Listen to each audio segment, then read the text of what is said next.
Rose, alors je cherche votre nom, Marie-Rose, Marie-Rose Bongoura, donc auteure de Gestion des déchets solides ménagers et ségrégation socio-spatiale dans la ville de Conakry. Donc c'est une thèse de doctorat, hein, elle a travaillé sur cette thèse et c'est cette thèse en fait qui a été publiée chez l'Harmattan, évidemment pour nous aider à comprendre, à nous éclairer sur l'épineuse question liée à la gestion des déchets.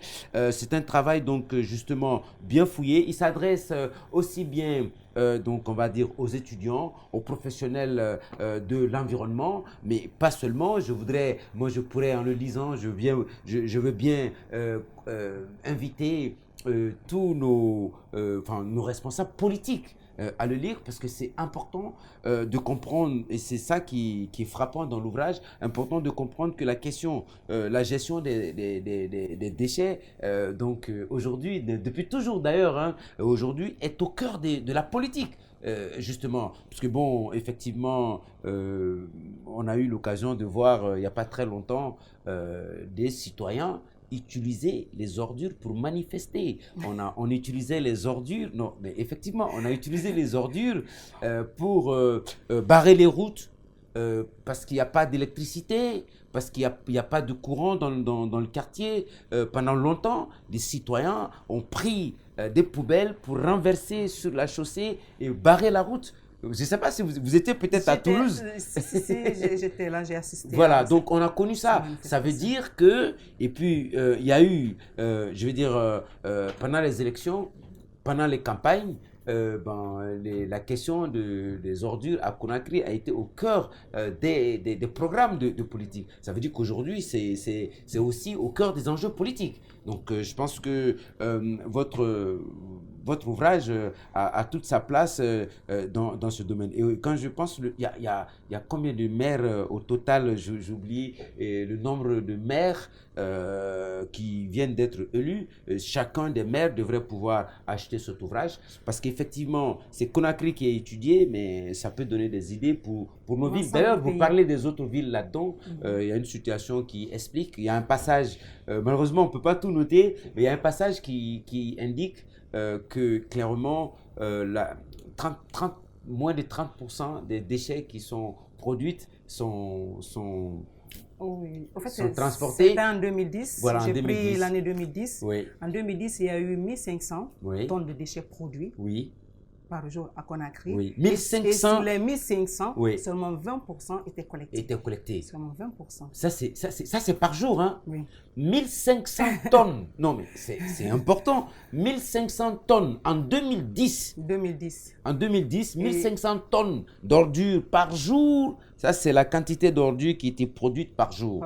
Et seulement 20% de cette quantité était collectée, donc transportée pour être envoyée. Et le reste se débrouillait dans la nature. Dans les caniveaux, voilà. dans les caniveaux, etc. Et ça, on s'en aperçoit, les premières pluies ont commencé et on a vu les ordures tout de suite prendre les commandes sur les routes. Et ça, c'est important. Et c'est pourquoi c'est pas du tout choquant. C'est une réalité quand les gens nous parlent de ville poubelle, de capitale poubelle. Et ça doit choquer. Et donc, le fait que ça choque doit aussi nous amener à la réflexion. Et vous avez joué votre partition de la manière la plus belle parce que vous avez consacré 5 ans d'études sur la problématique pour nous offrir cet ouvrage. Alors donc je disais que je recommande l'ouvrage aux politiques, aux maires, aux conseillers des maires, aux ministres, à tout le monde, justement, à tous les citoyens épris qui sont conscients de cette problématique, qui ont à cœur le fait qu'on ait un environnement sain, qu'on ait des villes qui soient des villes vivables, parce qu'aujourd'hui, un nouveau phénomène commence. Vous allez reprendre une autre étude, hein, parce que là, il y a 2-3 mois, non, c'est vrai, il y a 2-3 mois, je commence à constater, ça se faisait avant, mais maintenant, c'est de plus en plus, on met le feu aux ordures. Wow, ça, c'est une autre catastrophe. Hein, vraiment. Vous êtes dans votre voiture, voilà, vous arrivez quelque part, vous voyez qu'il y a la fumée, vous respirez, et puis il y a tout autour, il y a des villages, enfin des habitations. Donc 24 heures sur 24, c'est des fumées qui s'évaporent. Les enfants habitent là, dans les parages, on respire cette fumée, et donc votre travail n'est pas encore fini. Oui. C'est juste le début, au fait. Juste le début. Si vous lisez dans la conclusion, je disais que c'était vraiment un début. Cet ouvrage, c'est juste un outil de travail que moi, je vais me servir, que vous allez vous servir, que d'autres vont se servir à d'autres recherches aussi, pour d'autres recherches, pour approfondir, non seulement pour la ville de Conakry, mais aussi pour les autres villes de la Guinée.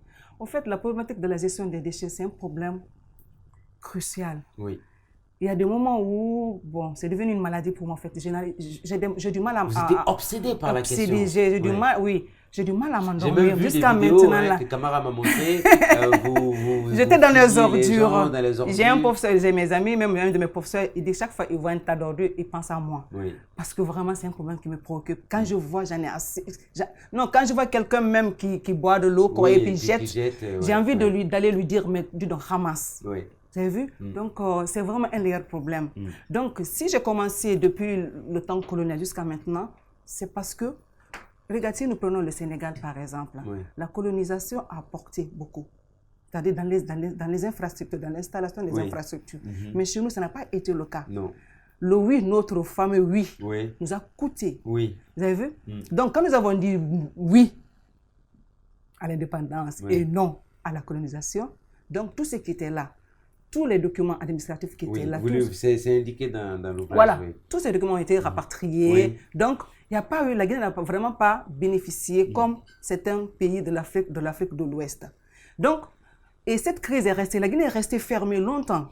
La Guinée est restée fermée longtemps. Donc, le président Sékou était obligé de faire face à l'Union soviétique, ainsi de suite, les pays de l'Est. Mais ça nous a pas... Bon, c'est vrai, on a envoyé en ce temps-là quelques enseignants pour aller faire des formations. Mais même ces formations n'ont rien apporté à la Guinée.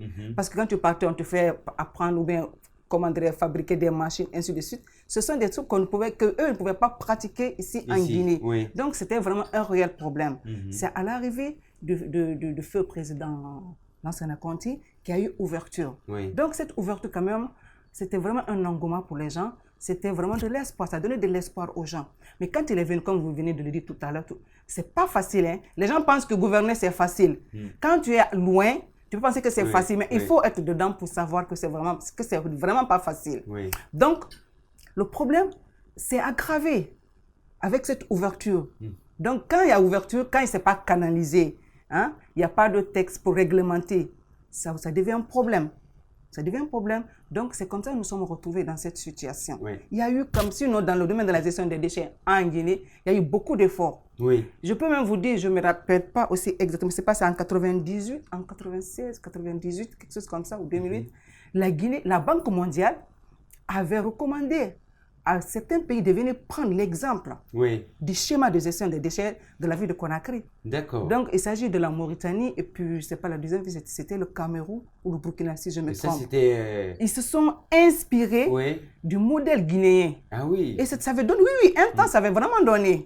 Parce que vous voyez, quand avec... Vous voulez me poser une question? Oui, non, allez-y. Okay. Je me redresse pour bien vous écouter. D'accord. Ok, d'accord.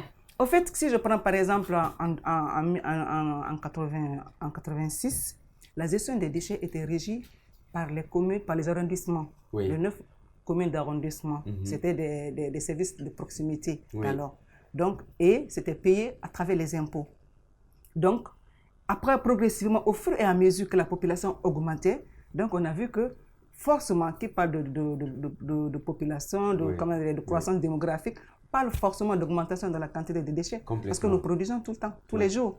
Et donc, c'est là aussi, s'il y a production de déchets, il y a un coût pour gérer ces quantités de déchets. Donc, et chaque fois, les gens, ils étaient là en train de réfléchir.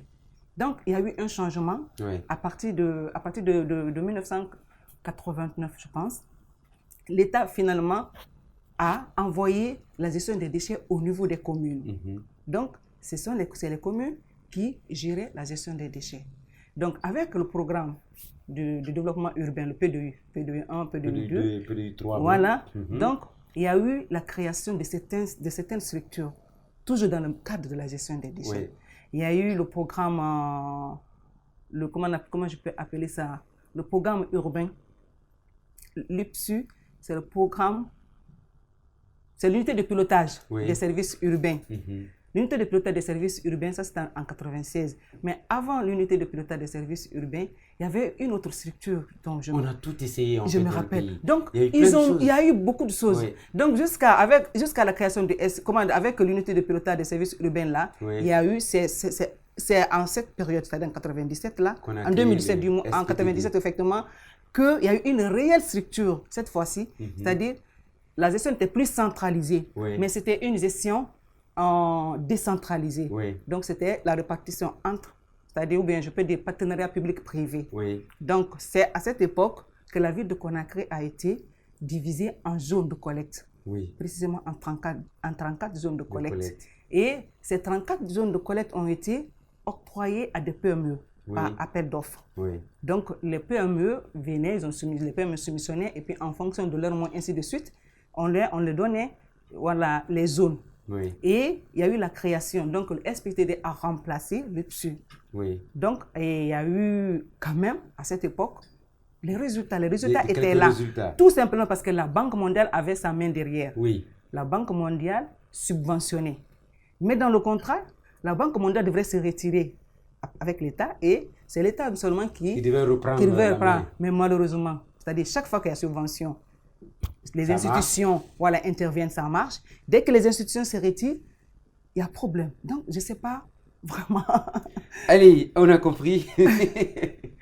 Mesdames et messieurs, gestion des déchets solides ménagers et ségrégation socio-spatiale dans la ville de Conakry. C'est le titre de l'ouvrage qui fait l'objet de notre numéro parenthèse aujourd'hui. Son auteur est Marie-Rose Bangoura, avec nous-mêmes sur le plateau pour en parler. Alors, le temps, l'ouvrage est très volumineux, on vous a dit 639 pages. Voilà, on va vous donner juste quelques mots. On a 2 autres rubriques qu'on va passer au marque-page et ensuite les questions que les téléspectateurs posent à l'auteur. Alors, on va vous donner la parole. C'est que votre ouvrage ne constate pas simplement, il analyse aussi les raisons des échecs, de l'échec des politiques qui ont été menées pour la gestion des déchets, mais aussi en même temps, il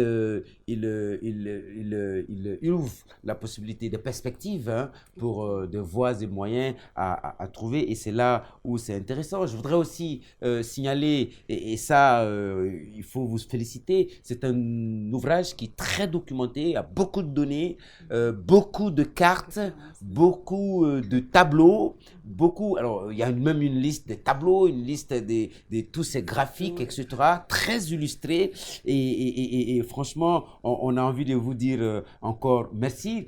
L'émission dure, dure 52 minutes, on ne peut pas aller au-delà, on va vous donner quand même la parole. Alors dites-nous, vous, en faisant ce travail pendant les 5 ans, vous étiez animé par quoi? J'étais animée par quoi? C'est une bonne question. En fait, la toute première raison, je suis enseignante chercheur, je dois faire la recherche. Et à l'enseignement supérieur, pour évoluer, pour aller de l'avant, il y a les grades. Et pour changer de grade maintenant là, il faut la formation. Donc il faut le doctorat. Donc c'est ce qui m'a motivée la toute première fois. Mais bon, peut-être en second lieu. La première fois, c'est que c'est... Besoin de formation, de recherche. De recherche, oui. Mais avant cela, au fait, c'est une promesse que j'ai tenue, une promesse que j'ai faite à ma mère. Je l'avais promise que j'allais étudier, j'allais aller jusqu'au doctorat. Donc, il fallait que quand même, que je réalise quand même cette promesse. Et la deuxième raison, c'est le désir vraiment de me former. J'ai toujours voulu faire quelque chose de plus. Voilà, je n'aime pas ce qui est médiocre.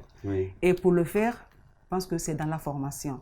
Pour pouvoir apporter quelque chose, on ne peut pas comme ça se lever un beau matin et dire ceci, cela. Il faut faire des recherches. Je voulais vraiment apporter quelque chose, une contribution à la recherche vraiment des solutions à cette problématique qui est la gestion des déchets de notre capitale. Comme je l'ai dit dans le livre, en 2011, vous n'allez pas peut-être me croire, en sillonnant les quartiers de Conakry, j'ai pu inventorier 318 points de dépotoir. Oui. 318 Oui. pour une capitale. Oui. Je ne sais pas. Deux fois, je n'ai pas envie de ne pas le dire, mais il faut le dire. Oui, mais c'est trop. Oui, c'est trop. C'est trop. Il y en avait 300 et quelques. Une petite ville comme Oui, une Conakry. petite ville. Comme Conakry. Oui. Voilà. Donc, si vous voyez, ces points sont représentés. Hein. Ces enquêtes ont été faites. Oui, bien sûr. Voilà. Donc, je me suis dit qu'il faut vraiment que les gens puissent changer. Pour changer, il faut comprendre pourquoi les gens se comportent comme ça, pour pouvoir leur dire, il faut ne faire plus comme ça, mais plutôt comme ça. Voilà, Ouais. comme ça. Marie-Rose Bangoura, gestion des déchets solides ménagers et ségrégation socio-spatiale dans la ville de Conakry, donc l'ouvrage autour duquel on a fait la causette avec elle, mesdames et messieurs. Nous sommes contents de vous savoir toujours un peu plus nombreux à nous suivre. À présent, ne quittez pas, nous allons passer à notre marque-page qui sera consacrée à son ouvrage, l'ouvrage de Marie-Rose Bangoura, gestion des déchets solides ménagers et ségrégation socio-spatiale dans la ville de Conakry. Marque-page, c'est parti.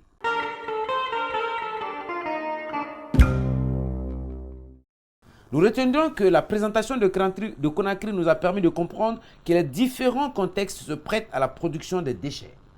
Les dynamiques entre le milieu naturel et les activités sociales nous ont permis de mieux cerner la situation des déchets. Nous avons en outre remarqué que la ville de Conakry a connu un essor urbain au cours des 20 dernières années, favorisé par une poussée démographique soutenue et une forte expansion de l'espace urbain. On en parlait tout à l'heure, la démographie. La croissance de la population, ces activités économiques sont des facteurs importants qui influent significativement sur la quantité de déchets produits à Conakry.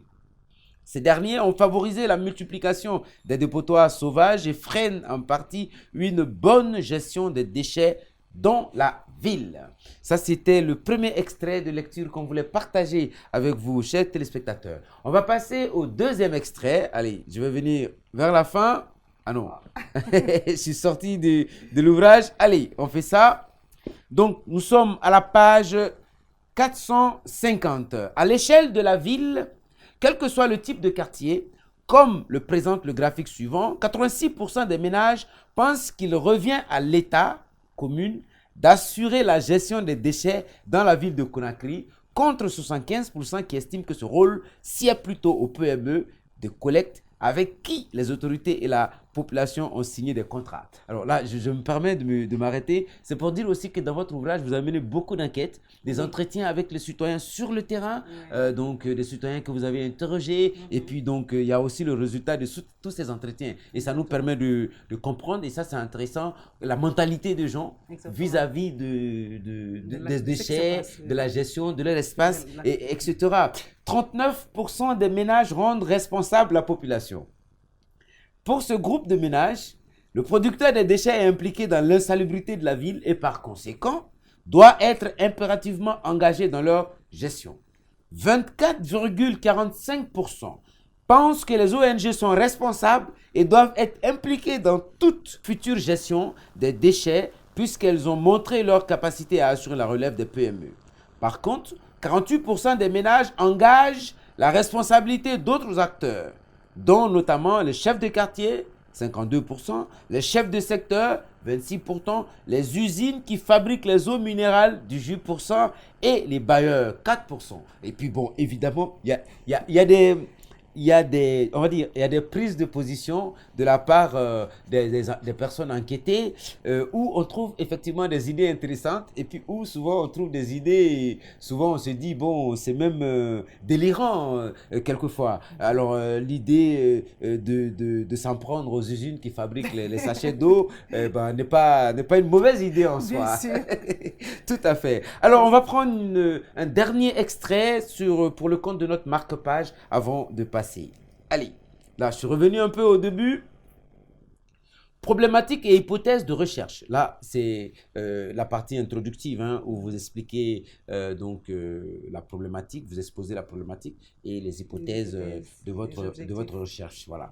Partout dans le monde, les ménages produisent des déchets en cherchant à satisfaire leurs besoins fondamentaux comme l'alimentation, le chauffage, bref, la consommation. Avec la croissance démographique et la rigidité de l'urbanisation, la production incontrôlée des déchets est devenue si importante qu'elle pose un réel problème de gouvernance des agglomérations urbaines des pays en voie de développement. C'est pourquoi la question de la gestion des déchets figure parmi les préoccupations essentielles des responsables politiques, des administrateurs, des groupes de citoyens, des institutions internationales et des chercheurs. Bertolini, 2005, confirme cet état de fait lorsqu'il souligne que, je cite, « Longtemps négligés, les déchets sont devenus une problématique primordiale des élus, des citoyens et des industriels qui les produisent ou les traitent. » Fin de citation. Effectivement, il y a beaucoup de... Je vous vois sourire, ça vous fait penser à votre travail. C'est vous qui l'avez fait. On vous en félicite encore une fois. Voilà, gestion des déchets solides ménagers et ségrégation socio-spatiale dans la ville de Conakry. C'est Marie-Rose Bangoura qui est avec nous, qui nous a proposé cet ouvrage et on a été heureux de partager ce petit moment avec elle. À présent, mesdames et messieurs, ne quittez pas. On va passer à la troisième et dernière rubrique de notre numéro parenthèse consacré donc à Marie-Rose Bangoura, puisque c'est lui qui a écrit, et son ouvrage « Gestion des déchets solides ménagers et ségrégation socio-spatiale dans la ville de Conakry ».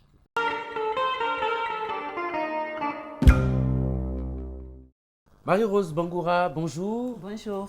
Je voudrais vous poser la question suivante. Dites-nous, tout le long de vos travaux de recherche et de rédaction de cet ouvrage, qu'est-ce qui vous a particulièrement marqué?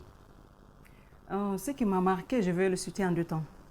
C'est-à-dire ce qui m'a marqué négativement, je commence par ça, c'est que j'étais surprise de voir qu'il y a des cadres de l'administration guinéenne qui ne s'intéressent pas à la recherche. Non seulement ils ne s'intéressent pas, mais n'encouragent pas. Parce que au moment où je faisais mes enquêtes de terrain et les entretiens, je suis partie dans certains départements ministériels pour avoir des informations. Mais je n'ai pas pu avoir ces informations. Non seulement au niveau de ces départements ministériels, mais c'était aussi au niveau des PME. C'était des rendez-vous, des va-et-vient, mais je n'ai pas pu avoir les informations que je cherchais. Ça m'a vraiment marqué. Et ce qui m'a marqué aussi positivement, c'est que j'ai vu, malgré la situation de l'insalubrité dans la ville de Conakry, il y a quand même des populations qui sont prêtes à payer plus pour un environnement salubre. Donc ça m'a vraiment marqué. J'ai vu même des ménages qui ont proposé des montants allant de 50 jusqu'à 80 000 francs guinéens si vraiment on pouvait les débarrasser des tas d'ordures autour d'eux. Marie-Rose Bangoura, bonjour. Bonjour. On vous sait géographe au début, mais qu'est-ce qui vous attache tant aux ordures? Aux ordures, on m'appelle même Madame Ordure, je l'assume. En fait, je suis passionnée des questions environnementales, tout ce qui est environnement. Mais vu l'état d'insalubrité de la ville de Conakry, je me suis quand même engagée à apporter ma petite contribution. Donc, le déchet, c'est vraiment au centre des sciences. Le déchet regroupe toutes les sciences, au fait. Parce qu'il y a eu des philosophes qui ont travaillé sur la thématique, il y a eu des historiens, les démographes, les physiciens. Tout le monde, toutes les sciences peuvent aborder cette thématique. Donc moi, dans mes lectures, j'ai vu que dans le domaine géographique, surtout en Afrique, ce volet a été vraiment peu abordé. Donc je me suis surtout le côté spatialisation. Donc si vous voyez, tous les points de regroupement dans la ville de Conakry à cette époque j'ai pris des coordonnées géographiques, ces points ont été représentés sur des cartes. Les points de regroupement, que ce soit officiels, non officiels, officiels aménagés. Donc, je pense que le géographe ou la géographe, parce que c'est moi, je vais prendre la géographe alors, mais le géographe en général, quand même, c'est quelqu'un qui... Déjà, quand on parle de géographie, automatiquement on parle de l'aménagement. Quand on parle de géographie, on parle de planification. Donc, le géographe a quand même vraiment son importance, son rôle à jouer dans le cadre de la gestion des déchets. Marie-Rose Bangoura, bonjour. Bonjour. Quant à moi, je voulais vous poser la question suivante. Puisque vous avez travaillé sur la question de la gestion des déchets, dites-nous, au regard de la situation aujourd'hui à Conakry, quel espoir il y a quant à voir un jour cette problématique traitée de la meilleure des façons? Oui, tout est possible si nous nous y mettons. Si vous prenez dans les pays développés, ça n'a pas été facile, hein? Ça a pris du temps pour y arriver. Donc nous aussi, j'ai espoir qu'un jour, la situation peut changer. Mais pour cela, il faut que chaque acteur accepte de jouer sa partition. L'État doit vraiment jouer son rôle.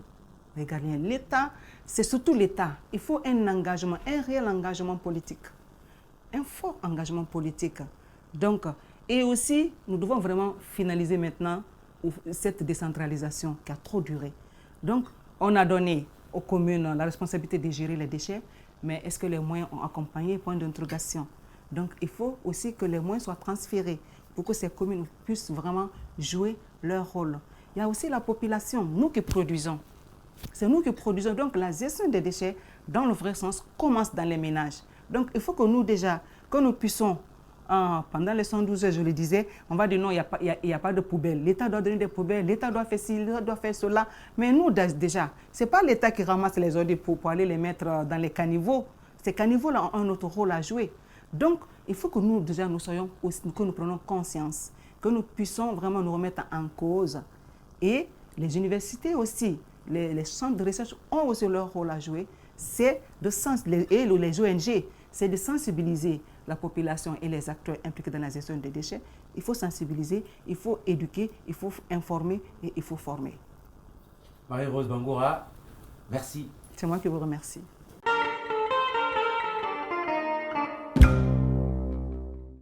Mesdames et messieurs, merci de nous avoir suivis de bout en bout pour ce numéro consacré exclusivement à cet ouvrage. Je cite « Gestion des déchets solides ménagers et ségrégation socio-spatiale dans la ville de Conakry » dont l'auteur est Marie-Rose Bangoura. Je vous dis à la semaine prochaine, on se retrouve avec un autre auteur, bien sûr avec un autre ouvrage. Au revoir.